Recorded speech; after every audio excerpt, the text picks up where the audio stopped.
Hey everybody, it's Mike Nelson with EfficientLending.net. First and foremost, as always, thanks for coming in and checking out my content online, on my blog, wherever you're picking me up. I always appreciate it when people take time to check out my content online. All right, jumping into it for today. This is the third installment of my three-part series on how to take advantage of this wonderful real estate market that we have today. And the first part was make all four parts of a mortgage work for you. The second installment is mortgages are more math than emotion. And then my third installment today is understand why 2018 is not 2007. Interestingly, my favorite one, of the three parts that I'm most interested in, is the first installment, but probably the most important is this one, the third. It's probably where I spend most of my time talking to clients and borrowers, customers, agents, and whatnot. So let's just jump into it. I think this is important. Understand why 2018 is not 2007 all over again. And the genesis of this part really came out of the fact that, heck, I was at open house all day tomorrow throughout this week, or all day tomorrow. I was at open house all day yesterday. And throughout the previous week, most of my conversations were people saying, hey, it's a housing bubble, it's going to crash, it's going to be just like 2007. And I think we need to explore that thinking a little bit and kind of talk about it. So the three components of this part are going to be know what you believe and why you believe it. Challenge your advisors. So I'm going to list out really who are the key advisors in a mortgage transaction, and then execute your game plan. So let's just jump into the first part of it. Know what you believe and why. And obviously the and why part is the important part here. So when I'm talking to people, invariably they say, hey, the real estate market is slowing down or softening, housing prices are dropping, and the housing bubble is bursting. And I say, okay, great, I understand. Can you tell me why you think the housing bubble is bursting? And invariably they'll say, well, it's 2007 all over again. And I just want to exercise some caution here. And so in prepping for this video, I was going on Google and coming up with all these stats. Just go into Google and say, compare 2018 to 2007, 2008 financial crash. And then look at, just read it. Read Wikipedia. And you're going to get a lot of information that is foundational and centered on the complexity of the mortgage products that were in the market in 2007 and the risk associated with them compared to the type of mortgages that are collateralizing or financing homes today. In 2007, guys, the mortgage products that were out there were all what we call exotic. They had balloon payments. They were interest only. They had what's called negative amortization, which is where the principal balance actually goes up month over month. We had mortgage products where you could pick your own payment plan. We had variable rate products. So without getting really complex and all the mechanics of why the crash happened in 2007, and trust me on this, it wasn't because of big bad banks. It wasn't because there was nothing but bad borrowers, and it wasn't because the government was all-knowing and perfect. It was a combination of all three. All three parties in the transactions, the people getting mortgages, the lenders, the underwriters, and the government, they were all in cahoots on this, and you can decide which one you think was the biggest to blame. I don't have a dog in that hunt, but I can tell you what was supporting the real estate market were mortgages that were very risky and not sustainable as interest rates rose, okay? That is not the situation today. I cannot tell you if our real estate market is going to crash or not, but what I can tell you, if it does crash, it's not going to be because we have the same economic, financial, and mortgage-backed securities in place today that were in 2007, okay? So you got to understand how mortgages work. Understand that as you do your analysis on this, the most stable, least risky mortgage is generally fixed. The variable is the next risky, but I can tell you, and most people don't know this, there are very, very low risk, very, very good low risk variable rate mortgages on the market today. Call me for that. We can discuss it. It's way too much detail to get into right now, but just don't assume that a variable rate mortgage is of high risk. And then, of course, you have exotic mortgages, and I listed those a few minutes ago. So understand how these mortgages work, and you're going to get a good feel for the differences in how 2007 and 2018 are. Okay. The third part I want to talk about comparing those two periods is you got to understand that MBS rates, when I say MBS, I'm jargonizing for mortgage-backed securities. Mortgage-backed securities are what determine mortgage interest rates. They are connected to the federal funds rate, and they're connected to 10-year Treasury and other federal bonds. Now, I'm not going to get too tied into this as well, but understand that MBS, or mortgage rates, are a mirror. Think of them as a mirror. And that mirror is reflecting in the economy unemployment, wage growth, inflation, or even possibly deflation. So when you have very low periods of unemployment, we're in historic low unemployment rates right now, and really strong wage growth, we are in historic periods of wage growth, then inflation becomes a risk. Now, here's what I really want you to understand, is the Fed is terrified of inflation. They will do, in air quotes, virtually anything they can to keep inflation from happening. So what do? They look at all the indices, the indicators, and they raise interest rates. Then mortgage-backed security interest rates rise as well. So I was thinking to myself before I came on, how can I demonstrate why the Fed is so afraid of inflation?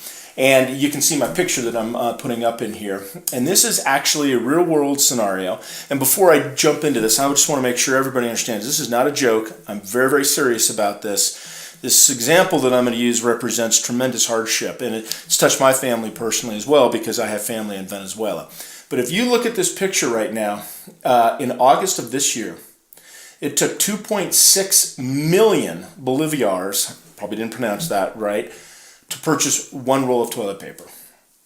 And so the point is this, is that if inflation goes unchecked, and if inflation becomes rampant, and by the way, if you think that, this could never happen in the United States, it's just simply not true. You don't know your history very well. Go back and look at the history of Venezuela. They're a first world, incredibly prosperous, wealthy, great country in my lifetime. So you got to understand there's a reason why the Fed behaves it does. But the implication of this picture is obvious, okay? You would be better off by using the paper currency for the intended purpose, and not to be crass, of the toilet paper. You'd be better off using the currency than buying the toilet paper. That is the impact and threat of inflation, and that is why interest rates have risen, because of our monetary policy at the Fed. We have low unemployment. Our economy is doing great, and when that happens, inflation is real and it's a threat. And our Fed is going to keep inflation at about the target 2% rate. And they're going to do that by increasing interest rates. So what does that mean? We know that 2018 is not the same as 2007 as it relates to the financial crash of 2007.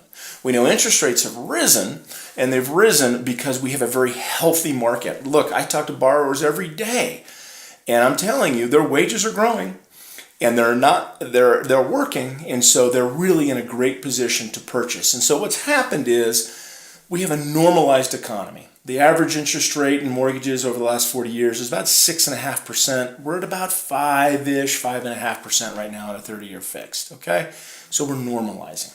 So I really want to bring that information there so that when I talk to somebody and they say, I believe the housing market's going to bubble, and I then say, okay, great, can you explain why? And they say, well, it's 2007 all over again, and that's where the conversation ends. And I would caution you, really do the math, do the research, look at it, and then understand why you believe what you believe about the current market we're in. All right, moving on quickly. Challenge your advisors. I can't tell you how important this is. If you are in the real estate market, you're looking to purchase, whatnot, there are really 4 advisors that you're going to have around you: a certified public accountant, a CPA, real estate agent, financial planner, advisor, and a mortgage lender. Those are probably your 4 advisors. And so I really want to go quickly through this, who these people are and what he or she does in this process. Certified public accountant is interested in how much tax you pay. They want to use all the legal tax deductions, so you pay the lowest legal amount of taxes that you pay. They're probably the most neutral advisor of all 4 in terms of, the lens of their world coloring the advice they're giving. How is a CPA paid? They get paid when they prepare your taxes, or if you're self-employed, when they do your books each month, okay? So they're paid when you file your tax returns. Real estate agent. And most people will say they think the real estate agents in their role is marketing and selling or producing the buyer, and that is very, very true. But actually, I think the most important part of a real estate agent is protecting you against all the liabilities associated with buying or selling a home. And as an aside, I'm in the business. I will never buy or sell a house without a real estate agent. I think they're that important. They are paid on commission. So when that deal closes, they get paid a commission check on the sale or purchase of the home. That's their bias. Financial planner or advisor. They are interested in getting as much money as you can for investment purposes from you, and they're going to invest that money according to your risk tolerance, what your goals are, your age and stage in life, things of that nature. And they are paid on, in essence, connected to how much money you have invested with them. And then you have your mortgage lender. That's me. I'm a lender. I'm an investor in real estate property. I work for a company that invests in real estate property.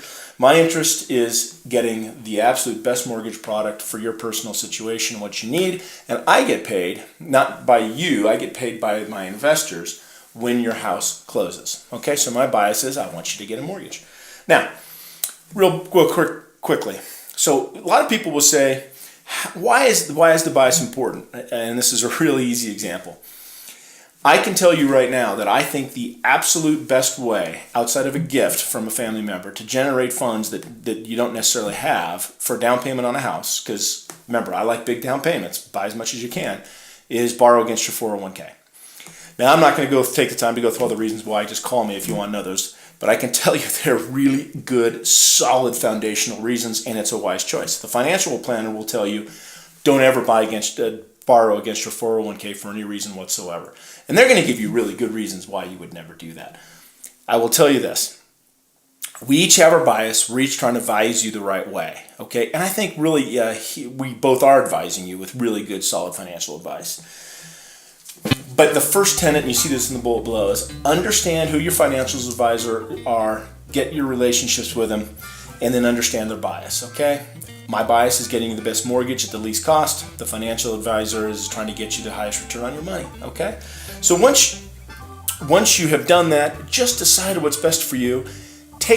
And make your decision regardless of what I or anybody else thinks about it, but just get the information to make the best decision. 2 quick points here. If your advisors don't take time to really answer the tough questions and the hard questions, you just have the wrong advisor. Find somebody else. Make your decisions based on what's best for you in your personal situation. You know you better than anybody else. Don't necessarily get involved in the emotions of what the advisor thinks. Take their best information and you make the right decision for you. And then lastly, and this is something I really believe in, your advisor should be eager to talk to you whether there's a deal on the table or not. I get calls all the time from my clients, and I know that they're not going to buy a house in the next 30, 60 days, maybe for the next 2 years. I'm eager to talk to them no matter what, anytime. It's so important.